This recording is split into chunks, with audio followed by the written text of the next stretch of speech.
eu sou o Thiago, você tá no Música Curiosa e anteriormente aqui no canal a gente fez um vídeo de artistas gringos que plagiaram brasileiros. E olha que alguns foram bem da cara dura, viu? Porém, quando a gente pesquisa um pouquinho mais, é bem fácil de encontrar aí músicas de artistas bem conhecidos que no mínimo se parecem muito com outras canções conhecidas também, ou não, né? Isso aí considerando o mundo todo, tá? E é justamente por isso que a gente traz uma lista de músicas bem famosas que foram acusadas de plágio.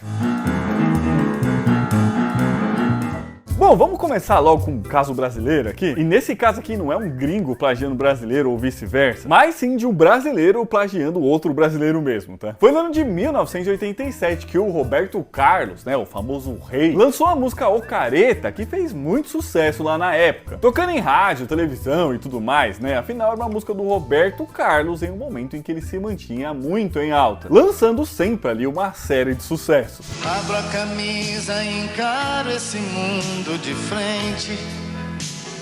Acontece que essa música não era tão assim dele. Isso porque quando o maestro Sebastião Braga ouviu essa música, ele percebeu que ela parecia muito com uma canção sua, chamada Loucuras de Amor, e lançada ali alguns anos antes, em 1983. Deixa esse medo, criança, que existe entre nós.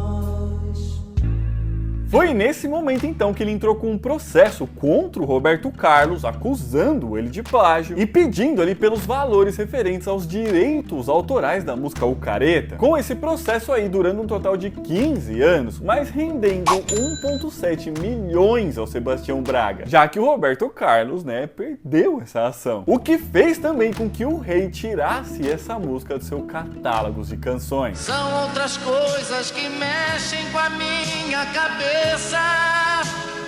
Mas essa história não para por aí, já que em 2004 o Roberto Carlos também processou Sebastião Braga, mas nesse caso por danos morais, já que certa vez em uma entrevista em 2002, justamente aí por conta desse processo do plágio, o maestro divulgou ter ganho a causa e disse ainda que escreveria um livro que seria intitulado O Rei dos Plágios, Detalhes e Emoções da Queda de um Mito. Justamente, né, claro, falando do Roberto Carlos. E aí nesse caso o cantor ganhou e assim o Sebastião Braga teve que pagar a ele um total de 300 mil reais. Coisa que ele provavelmente do valor de 1,7 milhões que ele recebeu, né? Ah, e o livro também nunca foi lançado, tá bom? Seus olhos brilham mais que as estrelas quando eu chego e digo assim. E agora, se você é um pouco mais antigo ou já assistiu muito filme do Sessão da Tarde por aí, muito provavelmente você conhece a música tema do filme Os Caça-Fantasmas, chamada originalmente de Ghostbusters e lançada em 84 pelo Ray Parker Jr. Something strange in the neighborhood. Who you gonna call? Pois é, mas apesar dela ser uma música icônica de um filme icônico, ela também foi acusada de plágio. E pela resolução, muito provavelmente ela foi mesmo, tá? Isso porque quando o cantor Huey Lewis assistiu ao filme e ouviu a trilha sonora dele, ele achou ela muito parecida com a música I Want a New Drug, lançada por ele nesse mesmo ano, mas alguns meses antes.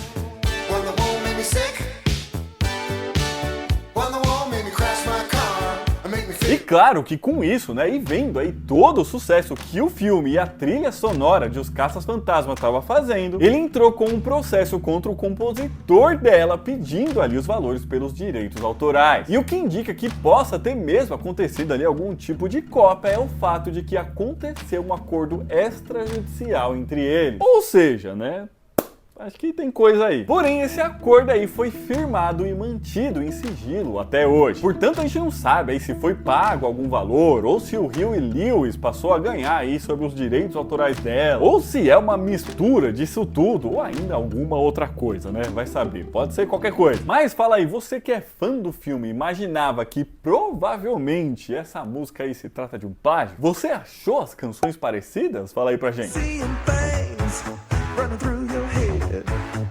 Who can you call?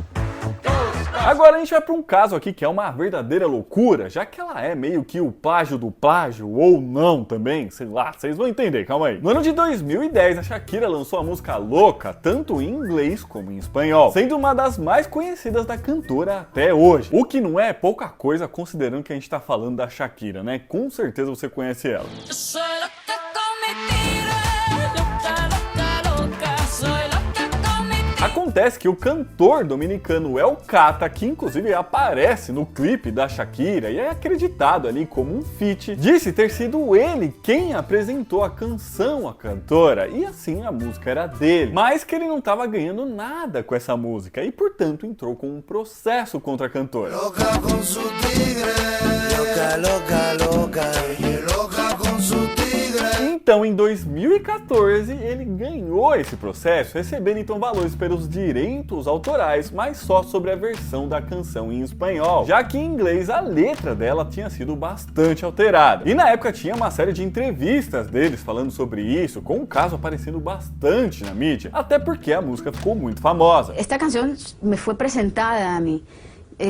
Yo cambié un poco la letra. Porém, esse caso teve uma certa reviravolta, já que em 2014 saiu ainda uma nova decisão sobre ela. Isso porque em 2012 o compositor também dominicano, Ramon Arias Vázquez, entrou com um processo contra os dois, assim como contra a gravadora Sony também, afirmando que o El Cata teria se apropriado de forma ilegal de sua música, que originalmente era chamada de Louca por Sortigueira e que foi gravada por ele em 98. E assim então pedia aos valores sobre os direitos autorais dela. Ella es loca con su tigre.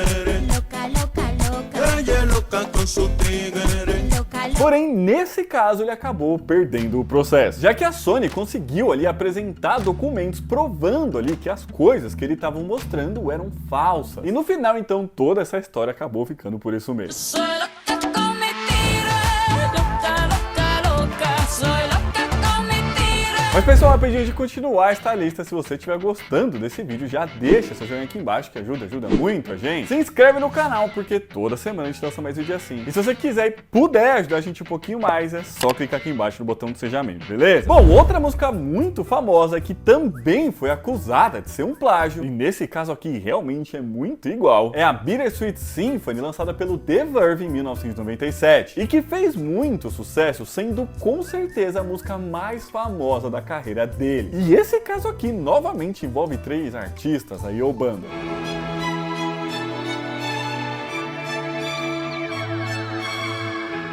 E nesse caso, a banda que acusa eles aí de plágio é ninguém mais, ninguém menos que os próprios Rolling Stones, que dizem que ela se trata de uma cópia da música The Last Time, lançada por eles em 1965.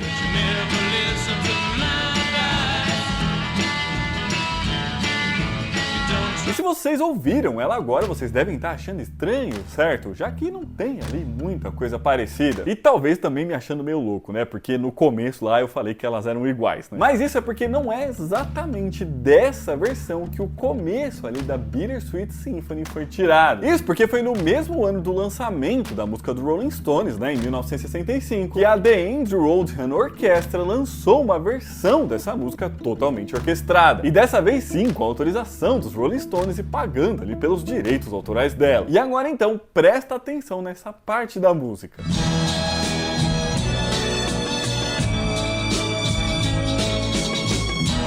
Pois é, igualzinho, né? E é justamente por isso que os Rolling Stones entraram com um processo contra o The Verve lá em 97, que foram condenados a dar 100% dos direitos autorais da Bittersweet Symphony a eles. Porém, esse processo não acabou aí, já que o The Verve recorreu, com ele se encerrando apenas 22 anos depois, em 2019. Acontece que, apesar dessa parte ser igualzinha ao restante das músicas e a letra é composição original dos integrantes da banda. E foi justamente por isso que ao fim do processo, então, o juiz decidiu que os Rolling Stones deveria novamente devolver 100% dos direitos autorais ao The Verve. Mas ainda assim, né, foi somente mais de 20 anos depois que tudo foi resolvido.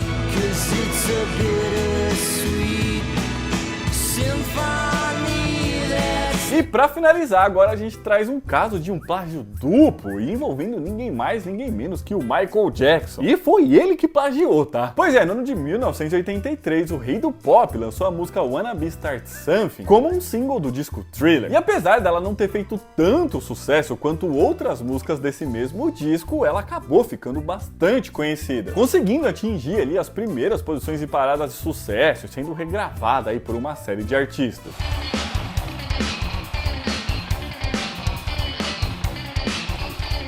Acontece que essa música foi composta por ele no ano de 1979 após uma viagem para a África, durante ali o período de gravação do seu disco anterior, que foi o Off the Wall. E isso aí diz muita coisa nessa história, tá? Já que foi ainda nos anos 80 que o saxofonista camaronês Manu Dibango acusou o Michael Jackson de ter plagiado a música Soul Macos, que havia sido lançada por ele lá em 1972. Então, muito provavelmente, o Michael ouviu essa música quando fez essa visita aí lá na África, né?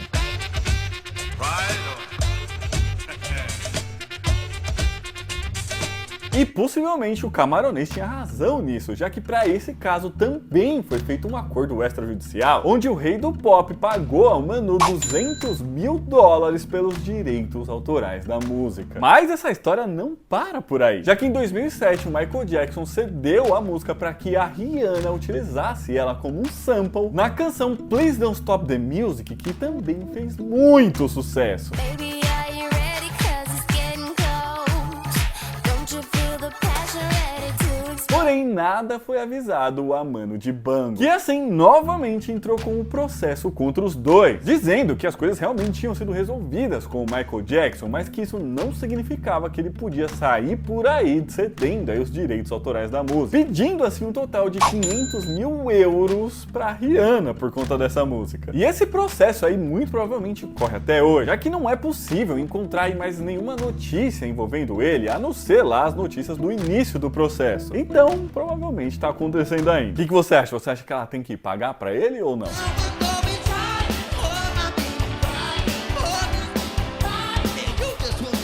Mas então é isso, pessoal, esse vídeo vai ficando por aqui, espero que vocês tenham gostado. Se gostaram, já deixa seu joinha aqui embaixo. Comenta aqui pra gente se você sabia que essas músicas aí super famosas eram plágio, e também outras músicas assim que são plágios e que a gente não falou por aqui, porque tem um monte, né? Dá até pra fazer uma parte 2 se for o caso. Aqui do Zay está deixando outros vídeos pra vocês assistirem. Um beijo, até a próxima e tchau!